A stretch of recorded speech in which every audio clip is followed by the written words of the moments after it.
The practice of being seen is about understanding who you really are and daring to share your truth with the world.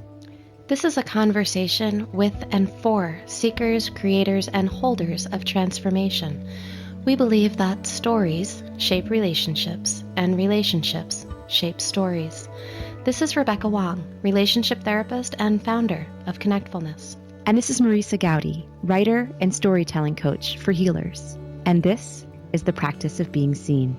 The information in this podcast is not a substitute for help from a licensed mental health professional. Hello and welcome to the podcast. This is episode 3. We are going to be diving in today to the divine feminine. This is a subject that I have always been really curious about. And Marisa, it's also a subject that you have spent a long time diving into yourself. I have, and it's going to be really exciting to bring some of these insights out of the shadows and into the light today. Yeah. So can we start by just diving into what is the divine feminine? Besides, the fact that it's a gigantic question. Yes, I'll do my best. And that's probably one of the exciting things about it is that in so many ways, the divine feminine becomes something of what you want it, or should I say her, to be. Because the divine feminine is woven into every element of life because the divine feminine is contained within each individual. And to say that is to also say that the sacred masculine is contained within each individual. So this isn't really a question of are you female or are you male? Not at all. Not at all. This is the stuff of energy and spirit, and it's the stuff of nature. And when I say that, I mean your internal nature, in that no one is all one thing or all another. We are all a mix of different elements, and some of those may be what you would call more feminine. They're more about being receptive, sensitive, holding, and often equated with emotion and feeling. And then there's the masculine side, which all of us have too. That's about moving forth, getting things done, and manifesting things in our lives. So it's the difference between what I like to call holding and doing or fixing. Absolutely. And the fact that we need both of those energies, and we all contain both of those energies. We may express one more than the other, depending on who we are, but it's always as part of a flow. I mean, if you picture that really classic yin and yang symbol, I mean, it's just become a pop culture doodle. But what that really is showing us the sense that there's always a bit of light in the darkness. There's always a little bit of dark in the light. And that's always also showing us there's always a little bit of the feminine and the masculine and the feminine. That's the yin, that's the feminine, the yang, that's the masculine. And I've always looked at that and thought balance. Yeah. Humanity used to revere the feminine through their artifacts and through their practices because they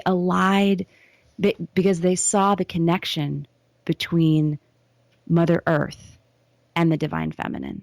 And as civilizations came and religions were based on books and culture evolved, we grew away from that connection to the earth and allied ourselves with a more masculine God, with the patriarchal God. Yeah. I'm thinking, though, of like the water protectors, right? I can't help but think how they are invoking the divine feminine, how they are protecting and holding and challenging this idea of this more masculine energy. Well, right there, the whole idea of water, that is one of the most feminine symbols, feminine elements, because Other than the moon? Well, the moon is a symbol, yes. But the moon and water are so closely aligned. Think of the way that the tides respond to the moon, right? Those are really kind of on the same end of the spectrum. Fire and sun are associated with the masculine, and we associate the moon and the water with the feminine. And so those water protectors are directly related to the blood of Mother Earth and protecting her. That's her life force. Mm-hmm. It's so interesting that we're talking about water and blood, and I'm thinking about, you know, just the cycles of the moon and how the moon influences the waters and the tides on this planet, but also it influences the way women bleed. Yeah. Yeah. And recognizing that the female body itself is a direct reflection of what's going on in the universe is sort of staggering. If you pause for a moment and just see 28 days, why is it that we're connected to some great big rock in the sky? Well, I don't necessarily have the answer for that in perhaps a logical way, but what I can say about that is to say it's something mystical. And yeah, it's something mystical, and people have been noticing that connection from the very beginning in ways that is no longer accessible to us because we have electric lights on right now. Right. You know, I'm also thinking not just of the 28-day cycles, the moon cycle and the female menstrual cycle, but I'm also thinking of our body's constitution and the Earth's constitution. Both are about 80% water. Exactly. Yeah. When you start to just look at all these different parallels, this feels like more than coincidence. This feels like it's part of something I need to pay attention to and tune into because it gives meaning that I might not have necessarily been able to find. It makes me understand why I'm put on this particular planet. I'm made up of the same stuff that it is. And to me, I take great comfort in that somehow. I think when especially we get lost in our heads in our overly digital worlds and overly planned worlds where nothing really seems rooted or grounded. Remember, your body itself, male or female, is a reflection of the earth you walk upon. Mm. You know, I love that. You were talking a minute ago about pausing and noticing. And in my work as a relationship therapist, so much of what I do is help people see these kind of meaningful, mystical pieces of their own lives and dive back into who they are and all these pieces of themselves. And while you were just talking, some of the stuff I heard you saying sounds so much like the stuff that I talk about with my clients. I heard you talking about pausing and noticing. It's almost as if that's part of the pathway. That's part of the practice of being seen. You know, I think it's so important to recognize that whether your way of finding meaning in life is by saying, I recognize that the divine feminine has a specific resonance for me, or, whatever element of your spiritual path guides you through. All of these practices, spiritual practices, consciousness practices, are tools. Practices. Exactly. But they're all tools that enable us to see ourselves in order to better see the world. Because for me, though I don't necessarily believe that divine source has a gender, the reason why the divine feminine has a particular importance to me is that I know as a human being, I need something to hold on to that feels accessible. We anthropomorphize our gods in order to understand them. We need to put faces on them.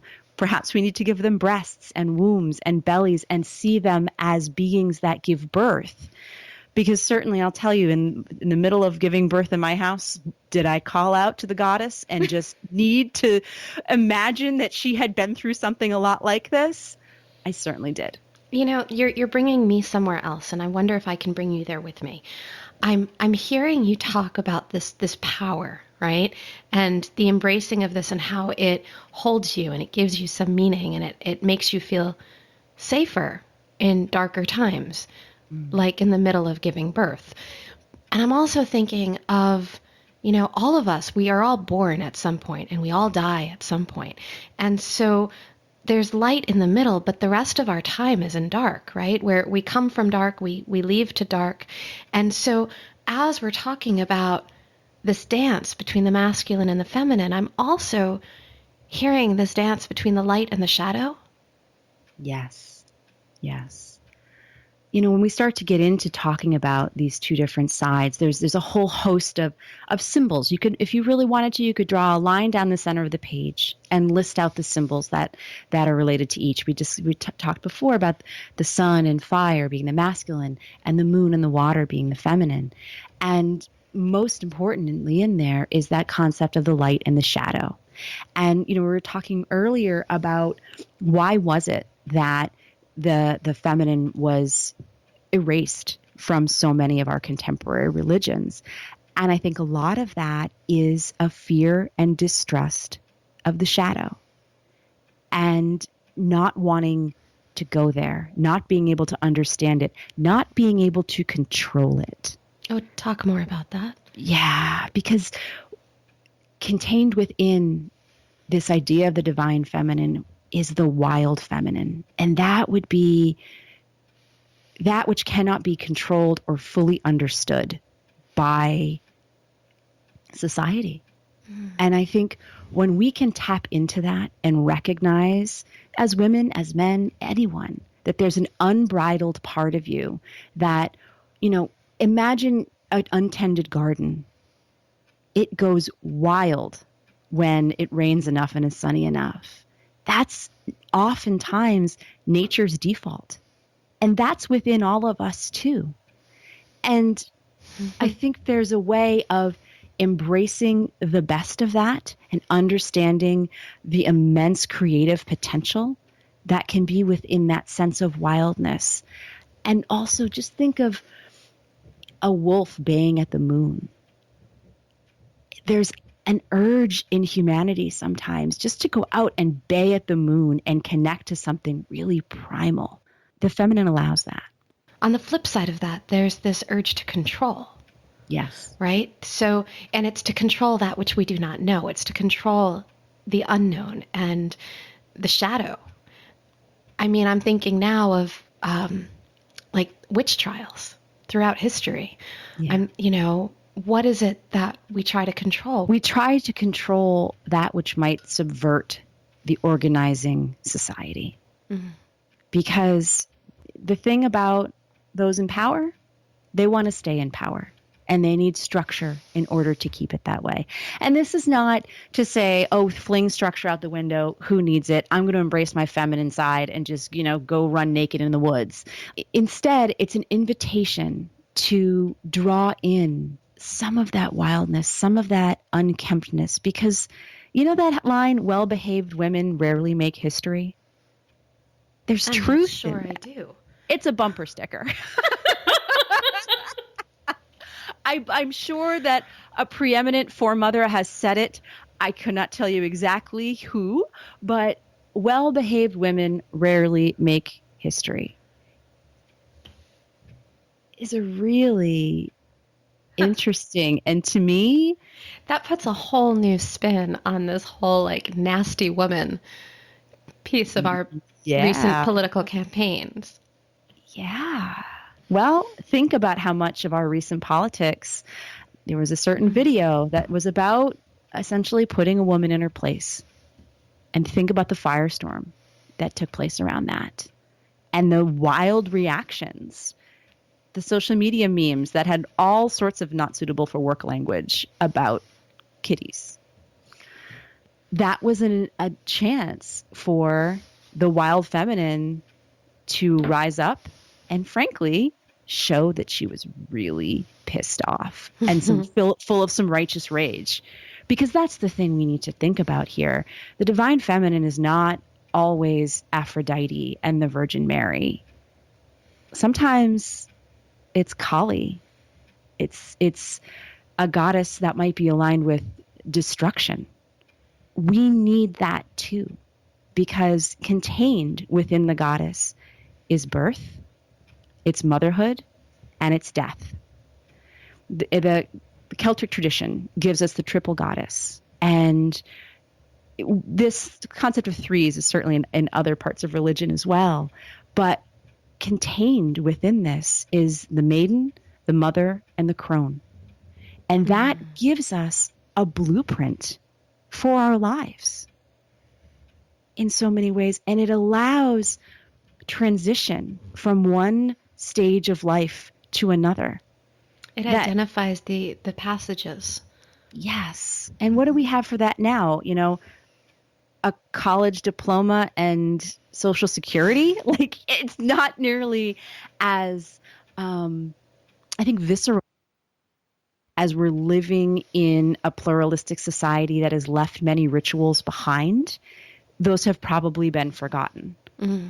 And so we're no longer spending hours and hours by our grandmother's side learning how to bake biscuits in a mud fire, a mud oven. We're missing out on that chance to pull in that sort of information because we're reading books and off with our friends and driving cars and doing all those things that have pulled us away from what it would have been millennia of human tradition and rites of passage that were really necessary to mark time. Yeah, I'm thinking of so many different things right now, but I'm wondering if we can start diving a little bit deeper into how one can start to reclaim this experience of embracing their own divine feminine. Yeah. This one phrase has always stuck with me. You just got to make sure you're not trying to find the divine feminine in a masculine way. And in that way, it's an understanding of, I love that word, reclaiming. It's been a very important word in the goddess tradition in the 20th century in particular. But that idea of reclaiming, I'd ask you to use it in a gentle way, in a way. What about if we change it to remembering? No. I love the word reclaiming, but let's give that word a flavor. Let's see that word as a receptive concept of becoming the cauldron, which is another, or the cup or the chalice are all really important symbols of the feminine because, of course, it reflects the womb, right? And there's that idea of holding and being filled up, not necessarily grasping to be filled, but allowing yourself to be filled. So to double back on thinking about the idea of noticing, it's as much to reclaim, to remember the divine feminine in your life. Start to notice the moon. You're not going to chase after the moon and get in a rocket ship and go there. That's not going to help. But Papa, will you get the moon for me? Yes. We are recording this on the January full moon, and tonight, we've all heard the stories about lunacy and being moonstruck, and the fact that you hear emergency rooms are busier on full moon nights, but at our house, so are psychotherapy offices. Okay, there you go. Well, tonight we had a 7-year-old who had a pretty big attack of the moons, and she was very upset and just couldn't find the grounding. So we tried to get her to sleep for 45 minutes. I pulled her out of bed when I realized the mist, the snow's been melting here all day. So the mists were strong and thick all day. The clouds had burned off and the moon was there. So I pulled her to the window and we said some Hail Marys because I know she knows that by heart and she could kind of fall in with the cadence of that. And then we made up prayers for the moon and we repeated them over and over. And in that process of chanting, of incantation, we fell into a different rhythm and her tears subsided into just hearing Mama and watching the moon cross the sky. And in its way, it really grounded her. So better than any other way I could have said with words, if we had stayed in the dark with the curtains drawn, I brought my daughter to the moon to be filled up by her. And in my way, knowing that she was being fueled by the divine feminine. And I can't help but think, as I hear you talk about this night ritual that you and your daughter shared tonight, I also can't help think, but you reminded her that it's nighttime. Yeah. You reminded her of the rhythm, that this isn't the time to rage, this is the time to sleep. Yes.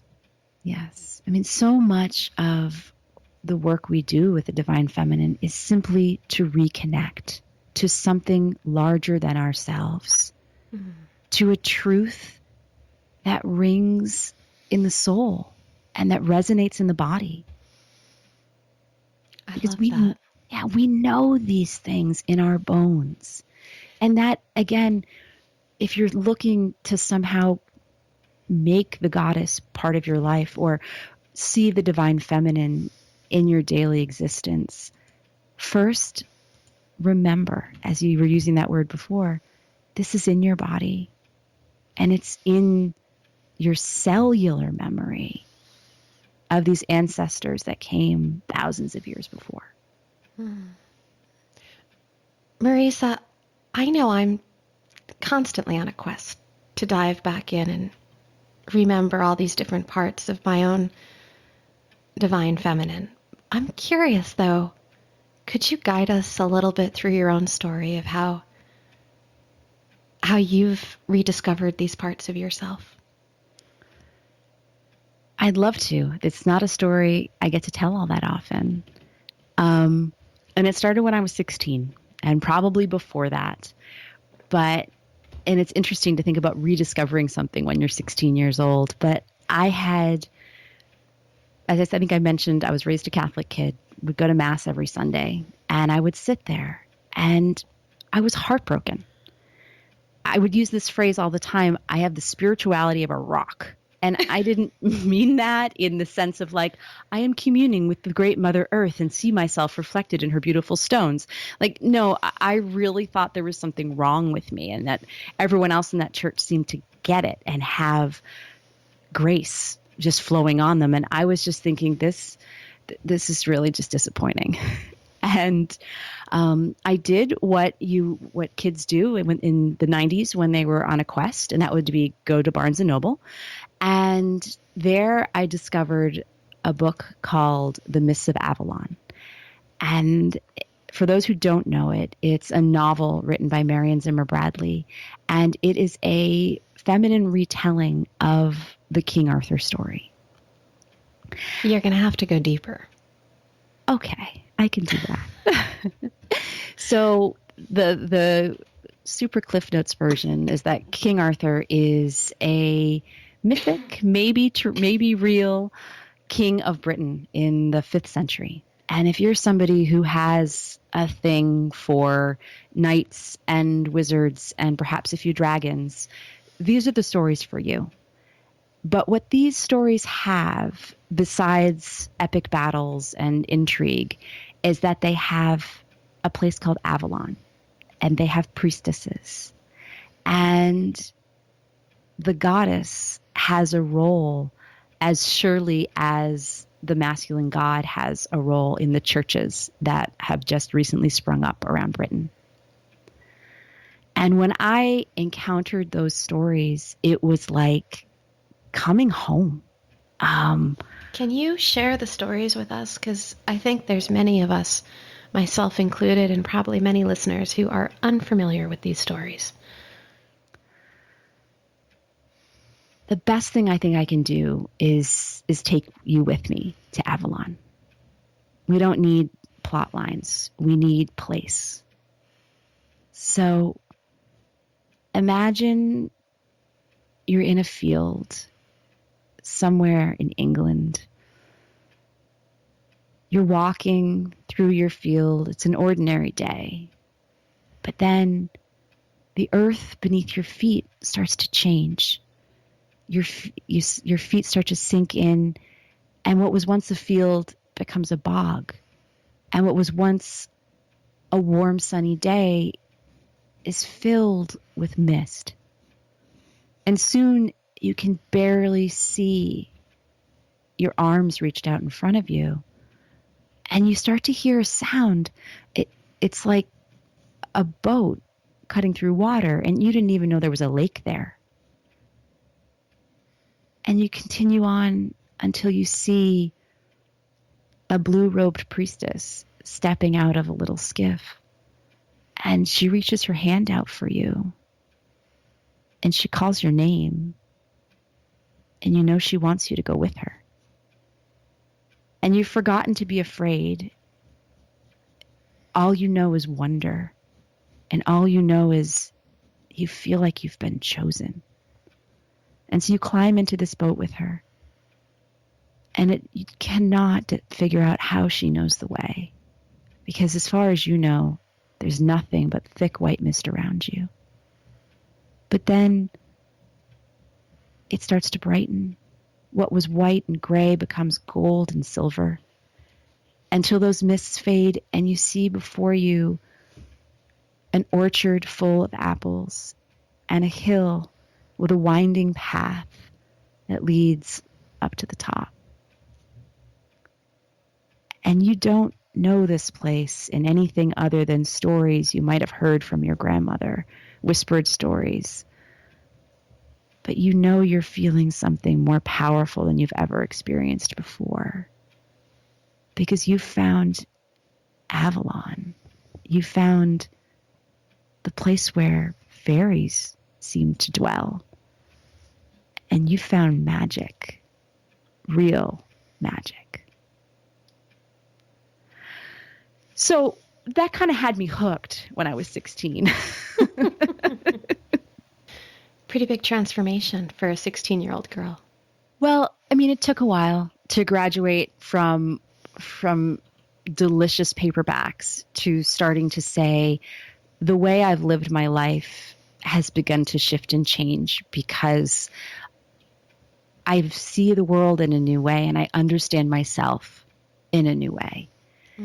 And that took, meeting other like-minded women at the Catholic university I went to, and sitting together and honoring the moon and lighting candles and talking about our favorite goddesses and starting to feel like they were our friends and that they became so much more real than, the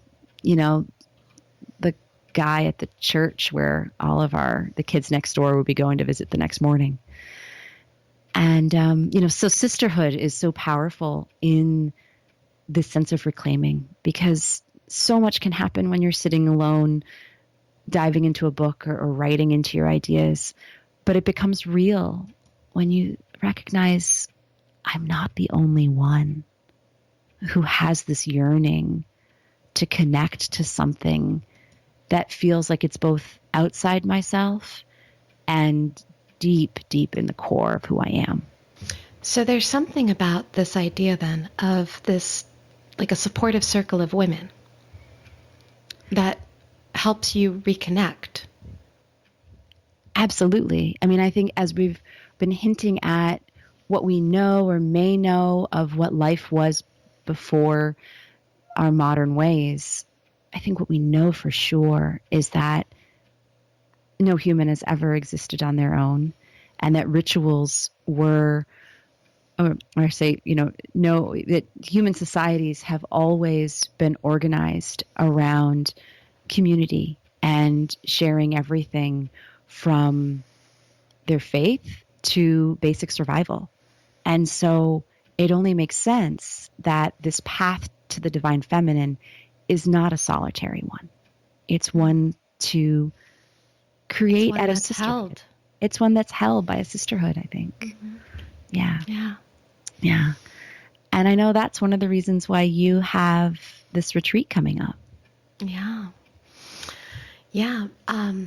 Marnie McKnight Favell and I are going to be holding a retreat together this March, helping women reconnect to their inner goddess, helping them wake up their own wisdom that lies within.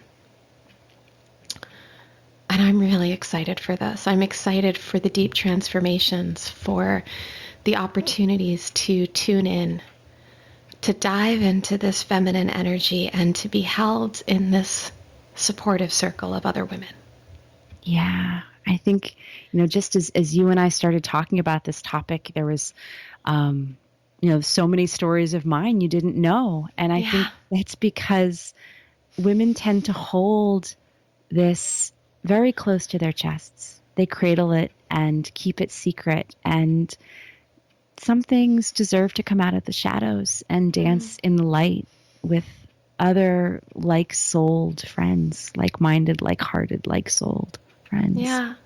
I know for myself that my own dive into discovering more and remembering these parts of myself has had a lot to do with also wanting to reclaim my intuition. There are these parts of me that I see mirrored in my daughters. Just this knowing that for whatever reason, throughout the course of my life, I've pushed aside and in favor of believing something that felt more appropriate, that feels more like something I should believe or I should do, as opposed to the things that I just know. Right. And so it's been my journey of trying to reclaim those pieces, trying to stand more firmly in that truth, be more connected to myself. That's brought me into this place of seeking more information and creating more of a container to dive into the divine feminine. Yeah, I think it couldn't come at a better time. I think we need this collectively. We've been leaning toward this for some time. There's been, a wonderful lead up to this, but now a lot of people are hearing the call, and it's time. What are we waiting for? We're waiting for ourselves.